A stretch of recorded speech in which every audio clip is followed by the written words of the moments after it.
books on my bed, and I've there are books on the found floor. I've just found personally that just having a bunch of books makes people think that you're like an intelligent person. So like if they see, oh, this person has a bookshelf, they're fucking smart. But like, so a person who's like watching this would think, oh, Brandon's got a bookshelf. He must read a lot of shit. But like, if we were to zoom in, you would see that these are fucking PlayStation games. I don't. It's the same with me. Like half of mine are like, this is like a shame of mine, and I haven't touched it since high school. But like John Green.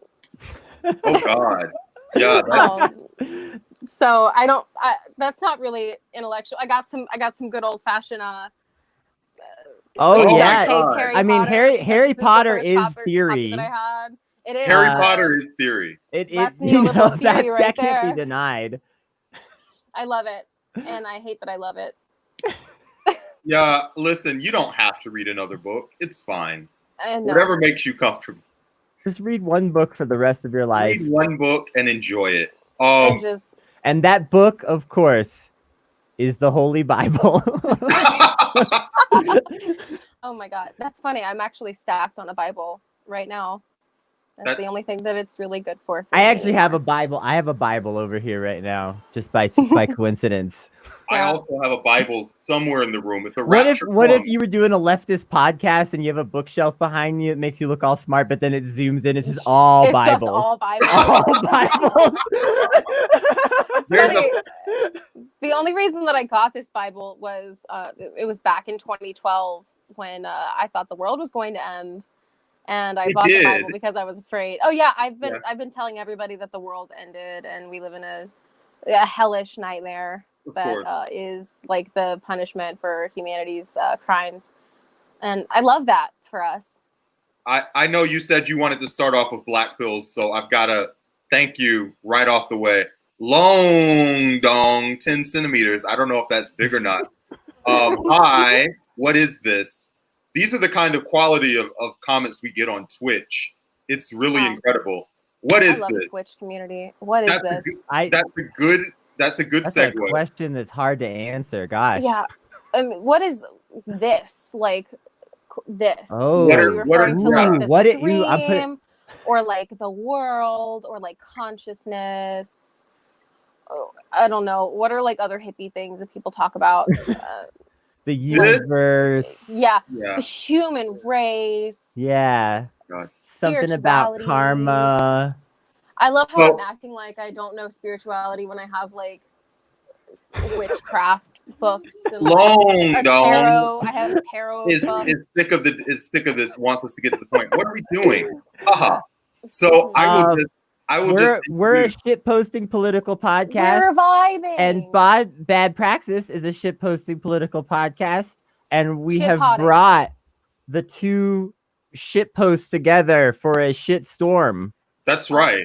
So yeah, we're just gonna a shit NATO. Shit NATO. That's right. A big shitacane off the coast of Florida. Perfect. It's hurricane season, babies. That's right. Let's go. Batten down the hatches. So, Kennedy from Bad Praxis is here. Brad Praxis is the spinoff about Brad Pitt, which personally I prefer, but it's fine. Oh yeah, well, like I'll be honest, that's my passion, so that's why that one's so much better. Kennedy also sent just an incredible chaos. Sent an incredible letter to me before getting on the show that I would like to read because it touched my heart. I would also like to know what's in this letter. Well, you sent it. Well, I don't want to. I know you don't like to take credit for things, but it's fine. Hey, insert name. You should have used my name in this, by the way. Hey, insert name. While you juggle between rage and exhaustion, I want to add the smallest bit of respite to your day. Please give me your PayPal, Venmo, or Cash App so I can treat you to your favorite meal today. Oh. While racial injustice and police brutality is something my privilege will never let me experience, it's my human obligation to make sure my Black friends know they're supported right now. I've also donated to insert organization, and I tell you this not for brownie points, but so you know my words are backed by actions. I see you, I hear you, I support you, I stand with Black lives because they matter. I do. As we come together to fight this battle together, never once doubt where I stand on this issue as your friend. I love you. First of all, I just want to get your immediate reaction. What inspired you to send such a heartwarming note? I was seeing a lot of like white ladies praying about their white privilege, and it inspired me. Not the news. The news isn't what inspired me to speak out to my one black friend. It was a very touching note, and I love Popeyes, so I guess I'll get one of those sandwiches. But I will. It's okay. My God! I will never face any consequences. It's really amazing.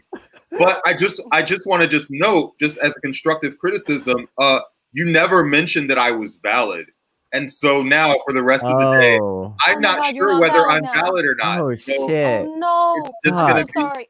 Will it help if I tell you now that you are valid? I never thought about it before, but now that you've said it, I believe it.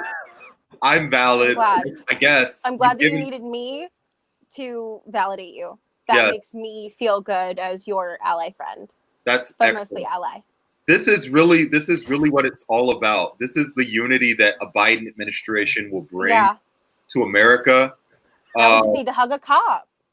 Well, if you guys donate to the Patreon, we can get some Pepsis and we can start giving them out to cops. That's right. Fucking chill out, which will be. Oh my God! Thank you, Kendall Jenner, for saving democracy and showing us the way. We love it. We love protests. Mm-hmm. We love Pepsi brand trademark. Mountain Dew. I have a Diet Coke, or else I'm a professional anarchist paid by Pepsi. Put that down. And it's a very sweet gig. Just Kennedy, undermining society.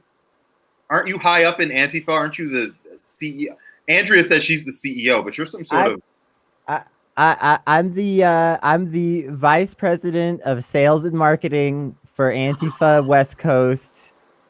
Yeah. And do you get a lot of? I just got hired at the Midwest division. Oh yeah, that's my aspirational. I'll put in a word position for you. Thank you so much. Yeah. I love corporate. Yes, and Antifa is very nepotistic, so you're not going to get anywhere without a few handshakes.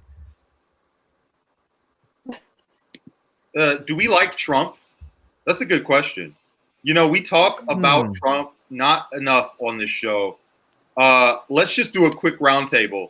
Donald Trump, what did he do most recently? What's the most recent Trump outrage? Is it the Bible thing, or are we on to something new that we're mad about now? I think it's the Bible thing still. I think it's the Bible thing. All right. So he gassed a bunch of protesters so that he could pose with a Bible in front of the church. Alpha. Upside down. Yeah, an upside down Bible. Alpha move or Trump bad? Kennedy, you first. Which Kennedy? I love this shit. Kennedy won. Trump good or bad? Trump bad, but Trump very, very funny. I mean that's undeniably true. Yeah. Whenever I get depressed, I watch some tapes of Jeb Bush getting obliterated, and it just put a smile on my face. We elected the wrong person in 2016, folks. I'm just gonna say it. Okay, we were faced with a monumental situation, a sort of crisis of our democracy like we had never seen before, and we had a choice in 2016 of what to do, and we chose wrong. Instead of choosing Trump, we should have chose Jeb with an exclamation point, and Jeb would have saved this country from tyranny. This would be a definitely different world if Jeb Bush was president. I don't know whether better, but definitely different. Carefree Highway chiming in, not with with Jeb, but also Trump bad, which is a very brave statement. Yeah, thank you. Long dong. I love just saying long dong. It's loong dong. Oh, excuse me. Oh, I thought you were your username was like a sexual innuendo, but you actually have an obscure ethnicity, an obscure ethnic condition that we didn't know about. Ethnic condition. Lungdung, better than Biden?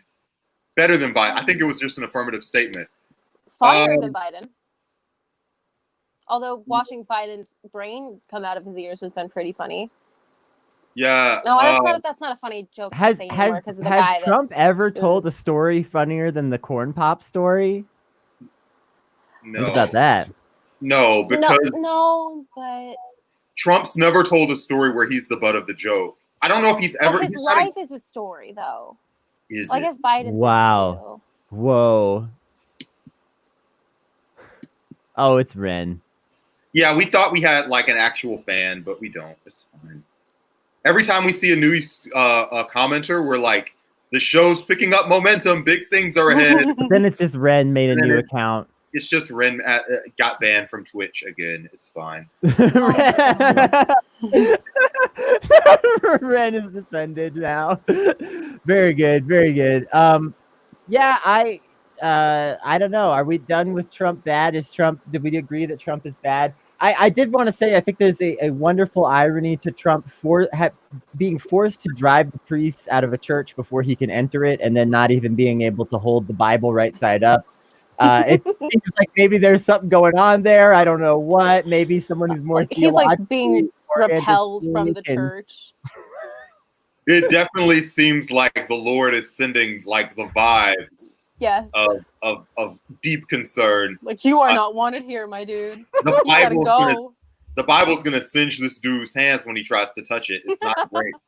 It's the fucking Latin music starts playing in the background whenever he touches the Bible. It fucking gets louder. There's just like ominous chanting in Latin. Yeah, exactly. It's a mess. The Lord hath striketh down a vibe checketh. Thank you. God damn. I love that Trump didn't even. I love that he didn't even pray, like during the photo op. Like most politicians would, like, you know, get down in front of the altar and, like, you know, do a little moment of like, and it'd be like, oh, look at them, like staring up at Jesus, you know, some statue of Jesus, like looking all sad, like, Jesus, we need you right now. Yeah, like that. No, none of that. He doesn't do that fake sad shit like Amy Klobuchar going to George Floyd's sucking service.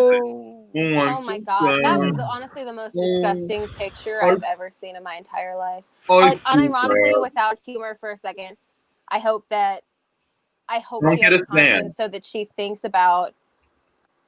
I hope that she has a conscience so that she was standing there, looking at him laying there, and feeling every ounce of remorse that a human can feel, just like unironically. But I don't think that she is. The liberal mind does not work that way. She was like, do you know why Klobuchar is upset right now? Because she's not going to be vice president. That's the only reason. That's the only thing on her mind right now is, I can't believe this fucked up me being vice president. I have to do everything I can to save my image so that I can try again to, be a big figure again. Because that's it. Oh my God. Imagine Amy Klobuchar in 2024 running on, like, abolishing the police. I mean, here's the thing that's really messed up about it. I don't think that, well, first of all, she probably feels bad in a really distant way. Like, if you're eating like a fucking double Baconator at Wendy's and somebody's like, a cow died to give you that hamburger, you fucking asshole. And then you look at the burger, you're like, damn, rest in peace. And you go back like the liberal mind is all about, well, man, the system is messed up. I'm just a player in the game. So Amy, when she's there, I would bet she feels bad, but she doesn't feel responsible. Like, she's like, yeah, man, the wheel keep turning, man. I gotta look sad. Okay. Luckily I will never be a fucking district attorney, and I won't have to like feel responsible for fucking ruining people's lives on that kind of scale. But yeah, she's just gonna blame institutions. She'll be like, oh, somebody else should have got this. That's fine.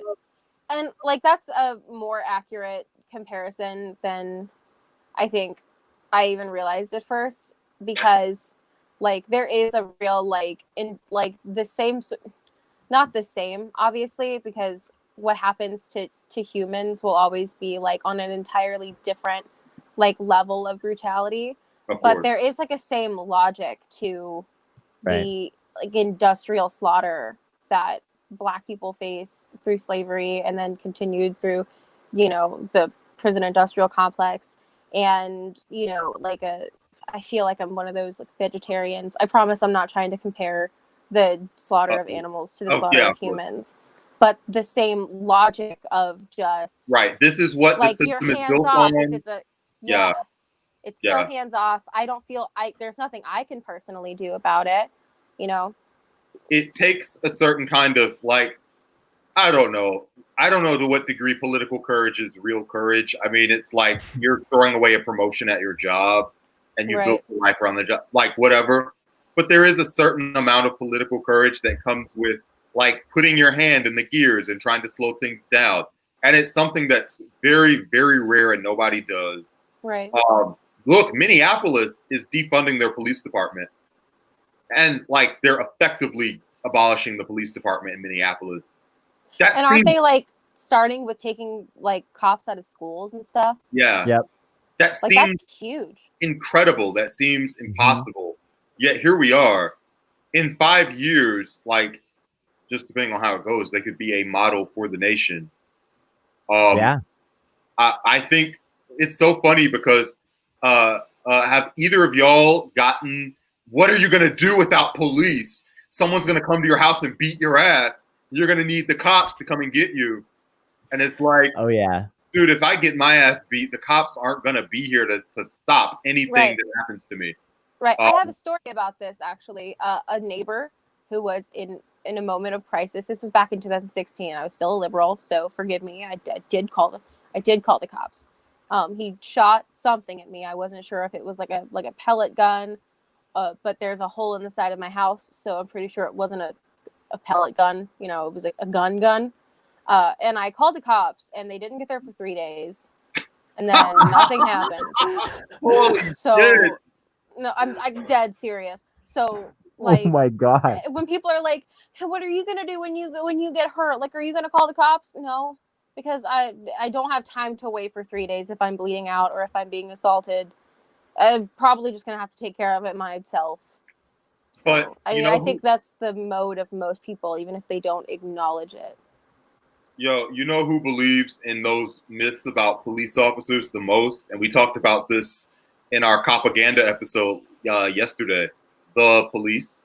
They genuinely think that like without them the world goes to chaos and the world will immediately crawl back to them for not like holding up the thin blue line that keeps the horde from society. Right. Do y'all remember like the police in New York went on strike and crime went down? I do remember that. I don't remember that, but that makes sense to me, especially. Yeah, it definitely is something that happened. The NYPD went on strike and crime dropped. And of course, one of the reasons for that is just that what we consider crime when the cops are active and what we consider crime in our hearts are kind of two different things. Right. If you got people to actually talk about like the things that they are upset about, that they consider criminal, the things that they're afraid of, it's not what the cops are out there busting people for. Right. And I would make the argument to take it one step further that like the crime prevention in general is something that's completely outside the purview of any power that the police have ever had. You don't prevent crimes with thugs roaming around with weapons. You might literally in a moment, like somebody says, "Oh, there's a cop right there. I'm not going to rob this person right here because there's a cop right there." They're going to rob a different person. They're going to go, they're going to go 6 blocks down the way. Oh, look, no cops here. Okay, and they're gonna get better back to schedule. Spoken like someone who has played Skyrim. You know those fucking guards ain't about shit, bro. Right, like you play. Everybody here has played Grand Theft Auto now because it's free, and that's why the riots are happening. That's It's because true. video games caused violence, and once Grand Theft Auto became free, everyone was like, "Okay, I guess Wilding out. I'm making Molotov cocktails in my kitchen now." They're So fucking coked up like Nicolas Cage in Face Off. Just, ooh, I'm Castor Troy. They go out there and just I make was actually radicalized. I was actually radicalized by Animal Crossing. So I feel like I can't relate to GTA, but Isabel is a Marxist-Leninist. So correct. I feel like I was radicalized by Animal Crossing, and I was a liberal in 2016. Can both be subtitles for almost any left-wing podcast. I have lots of stories about my radicalization. It was a fun time. I was bullied into having good politics. Ooh, actually, Ooh. how much do you want to share about this? Because that sounds incredibly entertaining. Well, I was raised by people who are now like fervent Trump supporters. I was a very passionate like W. Bush baby. Like I didn't know anything about politics when I was a kid, but I was very defensive over Bush because I was told to be. I hated Obama because I was told to. And it's funny, like you can like look back at like Fox News coverage of Obama, like while I was growing up and like coming into like I really didn't see anything wrong with the world until Mike Brown was murdered, and that was like the catalyst for me to want to learn more because I had never seen just something so heinous and like right in your face. But the majority of the coverage that really made me hate Obama when I was like a baby fascist was like weird Fox News, like they would do like fake criticisms from the left or like fake populist criticisms, of Obama. And so I always had like those values. And then like Ferguson happened, and also I believe that might have been around the same time as I remember watching coverage of Israel's siege on Gaza around that time. Like, and that was I was out of school and really depressed. So honestly, time like melts together for me. But that was the catalyst for me to change my mind. And then I became sort of like a social liberal, right? Like I was like, well, I still like Ayn Rand, but I think that Black people deserve rights, that kind of like stupid, like apolitical, political. Yeah, it seemed like opinion. If you had just stayed right there, you'd be huge on YouTube right now. Oh, yes. I think that Black people and gay people are great. And I also think that markets are freedom. Right. Give me my money. You just got to be like, I think Black people are wonderful, but they're not oppressed. Boom. Yeah. I'm a right-wing commentator. Yeah, I can't be racist because I'm friendly. Why would you think God damn. You could work at the Center for American Progress. I'm just saying. Hire me, Nira. I really wanted to say, I think it's very interesting that like Mike Brown's murder and like Ferguson, kind of like the Ferguson protests are what radicalized you, because I've actually been talking about this on the show a lot since it's been going on. Police brutality was the first issue that radicalized me. Oh my gosh. And like because you're the same person. A lot of people, we are the same person. Wait, do you also have curly hair? Yes. There we go. It's kind of wavy. I don't know. It's curly. It's curly. Look at these back curls. This is what the people This is the quality content you came here for. Yeah. Yeah, that's right. Love it.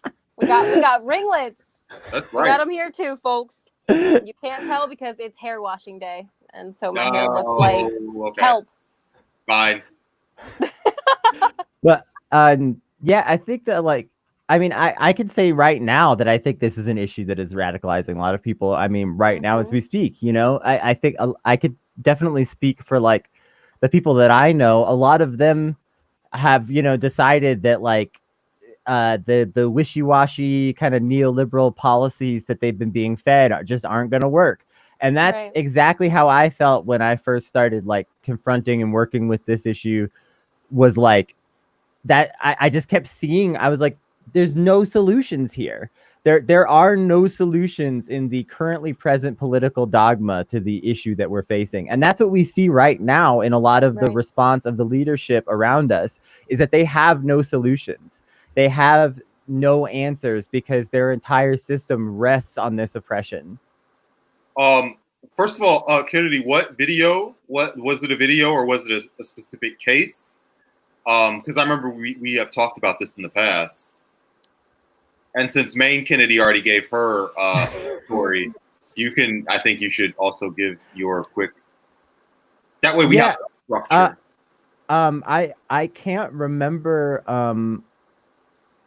There was a specific case in North Carolina where I really wish I could remember the person's name, and I'm having trouble looking it up right now. But there was a specific case in North Carolina where a deaf person was murdered by the cops for not following orders. And they were trying to indicate that they were deaf, and and also like they didn't hear the siren behind them, so the cop like came out of the car super agitated because they didn't stop right away and all this. And it was like the cop just like escalated this in every possible way because of these really minor infractions.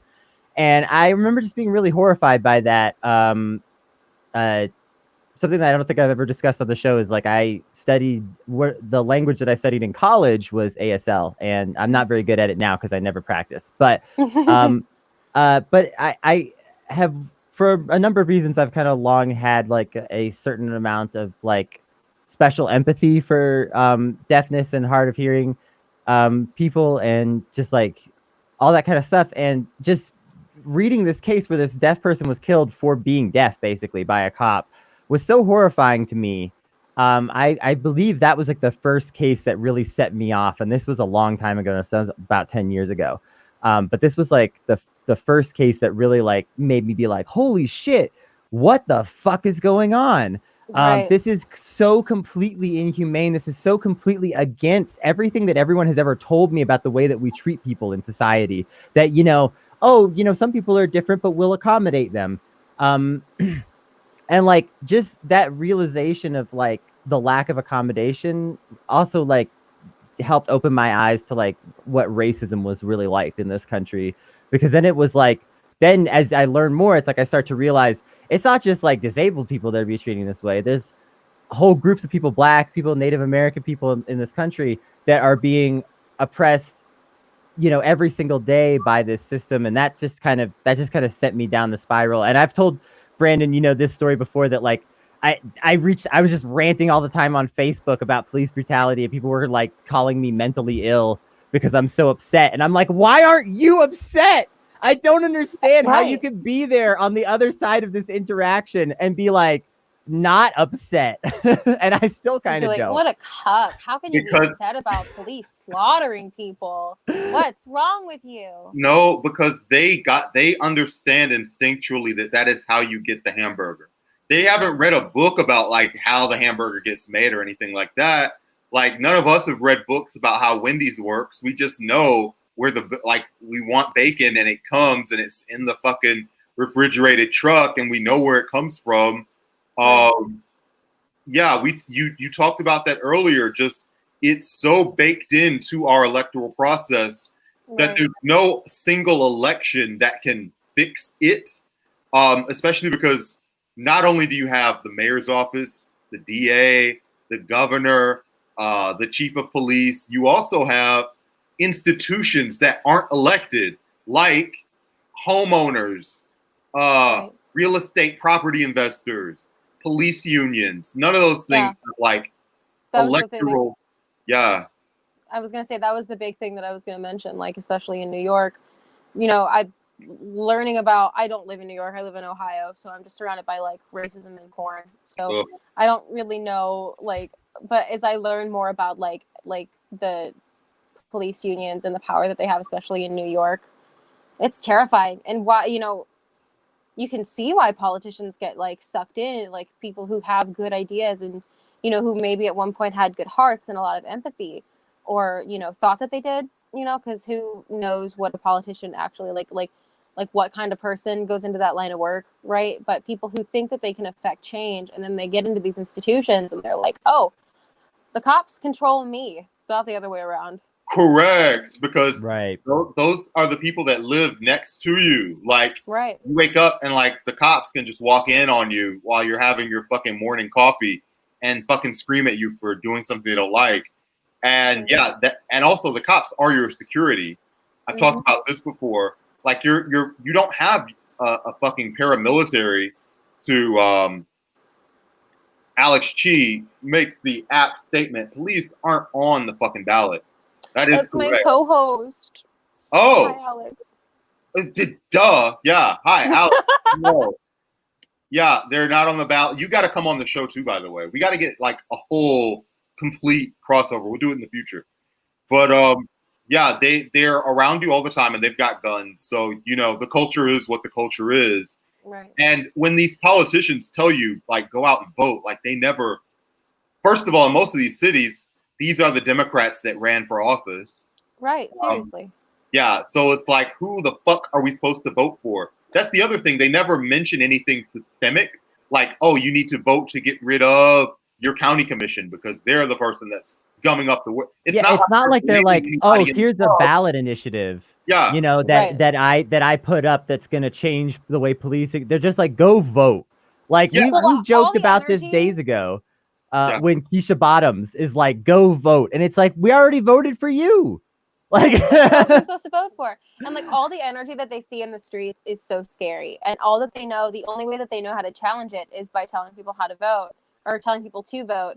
I guess how to vote too. Yeah. But you know, they're terrified of most of the politicians that are in Congress in the Senate right now have never seen anything like this. You know, some people were, you know, young in the 60s, and I think that this might, I certainly wouldn't call it bigger than the 60s, but I think it might be like deeper than the political unrest in the 60s. Yeah. In terms of the scale, because it's everywhere in the country. This isn't like just happening in Bama and Georgia. Right. Those two shit votes. I'm from Georgia. I'll never face consequences for anything I say. Well, I'm from Ohio, so I'm also from one of the worst states in the union. So if I laugh, it's in solidarity. Yeah. I promise. I lived in Ohio as a child. I don't recommend it. I also don't recommend it. The fields are pretty though. They got good trees. Yeah.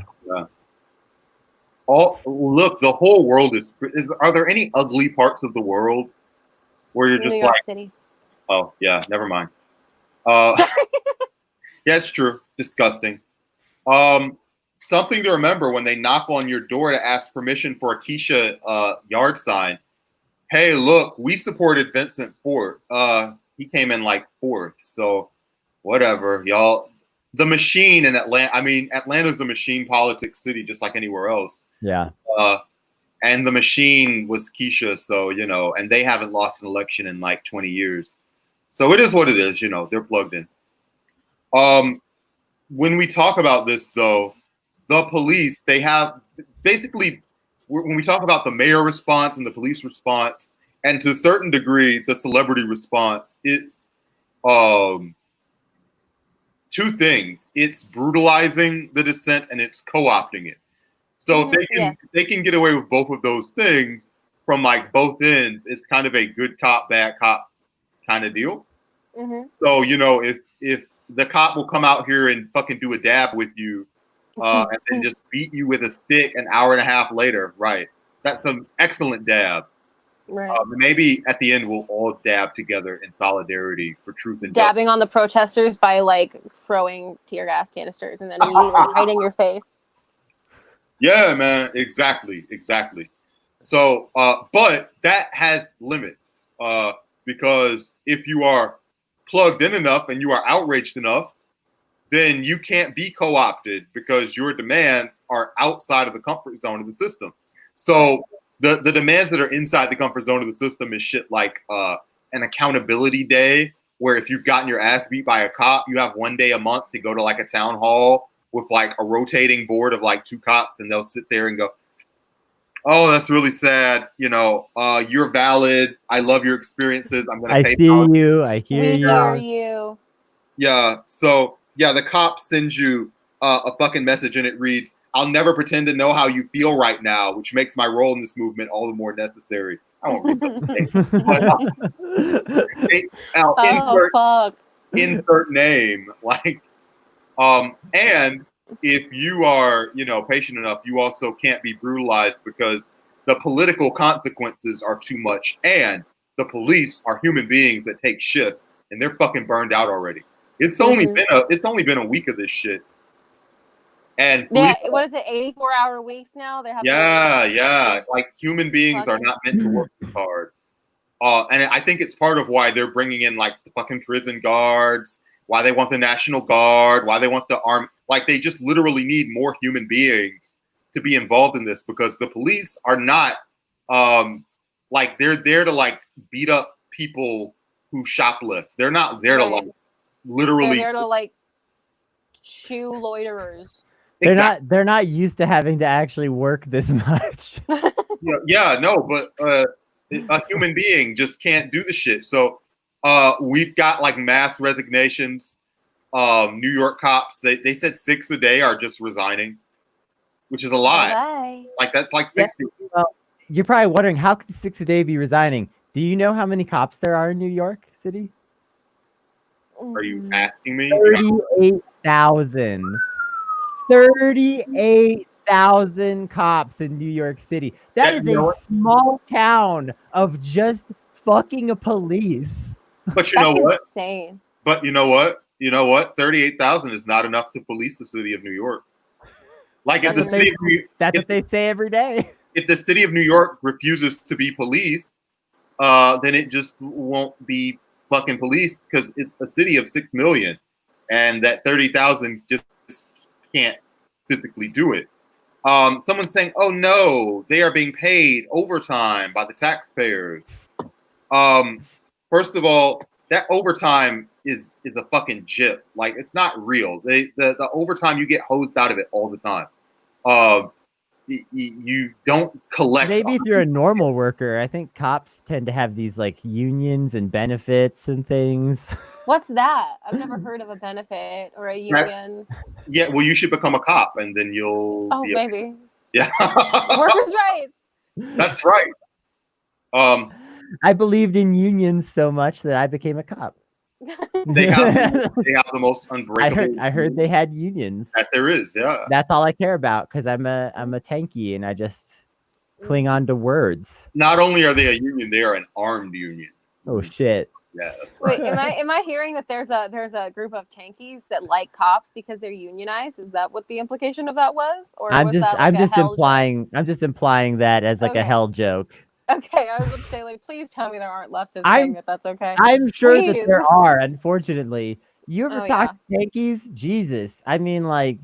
The thing is, I'm sympathetic to an extent to, not to tankies, but, like, I certainly, like, I would This is a long wind up for a bad take. Just get it out there. No, it's not. It's not. It's, okay, I only have good takes because I'm wonderful and excellent. So jot that down. But...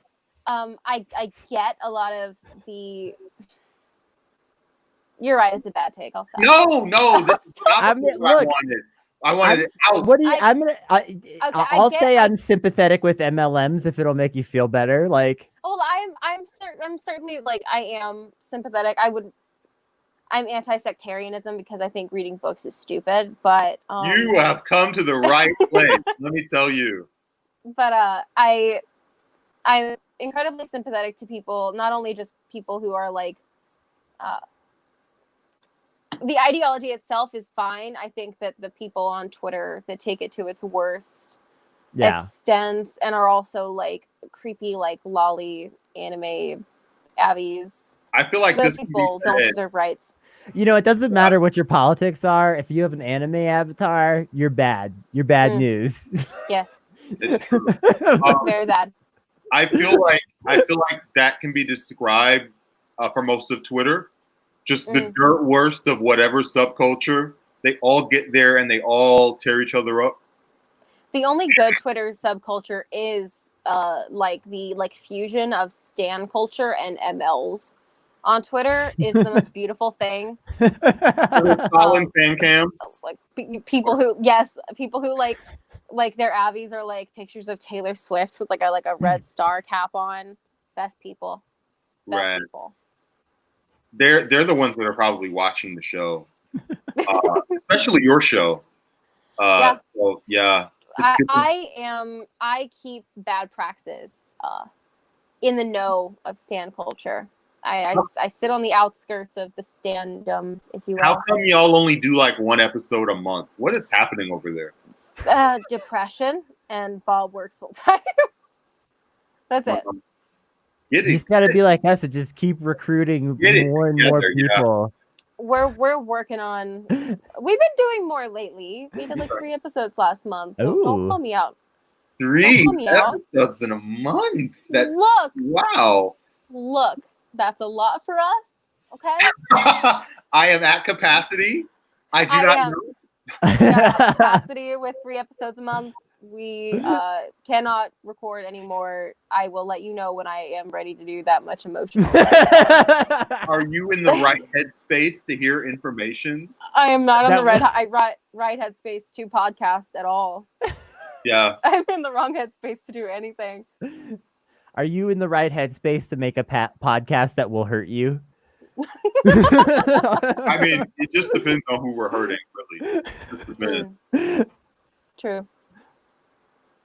And what kind of hurting? Oh. Okay, I'll stop. Is that all right. Is that a whip? Don't make me get the horny police in here. I'm sorry, I didn't mean to. We are abolishing the horny police. We're abolishing the horny police now? That's right. All right, well, in that case, let me tell y'all something. Wait. All right, listen. Horny rights. Oh, God. I started something I can't control. Let's use the horny police to reduce horny posting by 73%. I think that's a fair and just compromise. That's a moderate position on horny posting. All right, I got a little game that I want to play before we wrap this up. Okay. I want to ask everybody here. Okay, we all saw the New York Times op-ed by Tom Skeletor Cotton, yes. the man with the grand plan for all of us lefty, queer, people of color, etc. Anything that's not white Christian male, it's over once Tom Cotton gets the power. Let me tell you. Yeah, he wants to be a nerd Duterte, and here's the thing. I think that it's very possible that the Republicans would just be so repulsed by his visage, his demeanor, that even though he's like, let's just use the power of the state to execute our enemies, I still am not sure that they will.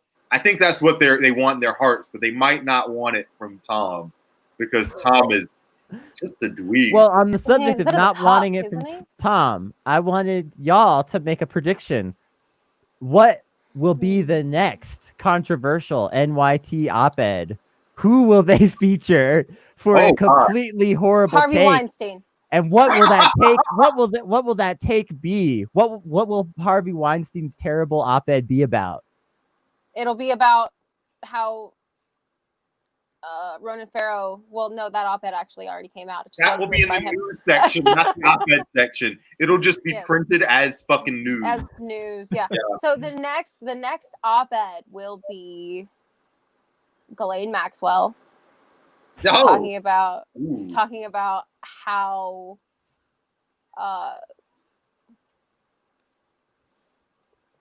safe and profitable a career modeling is for young women. That's my take. That's pretty good. Brandon, what do you got? I mean, the obvious answer is the next cringe editorial will just be from Barry Weiss writing about anything. Yeah. I mean, that's low hanging fruit. Yeah, that's extremely. No, you gotta escalate. I've really gotta reach. The next extremely cringy op-ed will be from Pete Buttigieg.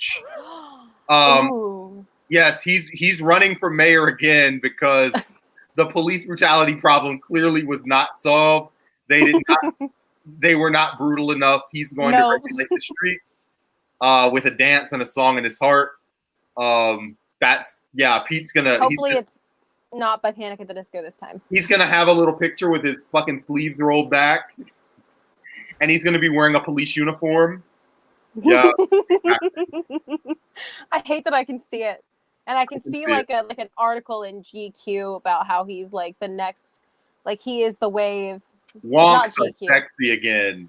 Oh yeah, that was the worst. Oh my god, the photo shoot. Not even for he looked like a Whoville. Yeah. Whoville. If we were gonna go there, Pete was not even the hottest wonk fucking running by a mile. Also, he doesn't even have hair anymore. What the hell happened? Have you seen John Delaney? I mean, come on. John Delaney is jacked at least, you know? Oh, yeah. Delaney is fucking... I mean, honestly, Delaney-acs, we missed our chance. But he will be back. Because he's never going to fucking die. He's, like, made of steel. That's right. And he's not going anywhere. Yeah, he's not going above 1%, that's for sure. Hey, I trust... I know that pharma CEOs are bad, but I trust anybody that looks that jacked to give me medicine. He knows what the fuck he's doing. Whatever he's getting the good shit. Yeah, hell yeah. Where's John Delaney's op-ed? Oh yeah, he wants to. I think since the Republicans are calling for 200% more violence, and the Democrats are calling for 72% less violence, I think that he will just cut it in the middle and just try to keep everything exactly the same, or maybe like 12% extra violence to keep the Republicans chilled out. I thought John Delaney was going to make service in the Space Force compulsory. I thought that was his new thing. Now I support that. Oh yeah, I'd love to go to space. Let's do it. Ted Cruz said we needed the Space Force to protect us from space pirates. Space pirates, if you're listening, I need a job. Let's go. Yeah, really. Like, let's make some money. Let's make some money. I never really fit in here anyway, so just I'll steal a spaceship from Elon Musk. Yeah, fuck yeah, dude. I'd steal anything from Elon Musk. I'd steal like pocket change from Elon Musk. Don't steal his virginity. Let him keep that. Anything else, fucking snatch it. No. Grimes can have that. Yeah, absolutely. I don't even feel like that they really did it. I feel like there was something with a vat. They both gave genetic material to two robots and then watched those robots bang. And they were like, wow, watch, it's so beautiful. It's too limited. They're making our baby right now. It's two limited edition Transformer Teslas. And they just robots in disguise. Fucking I love the sound effects.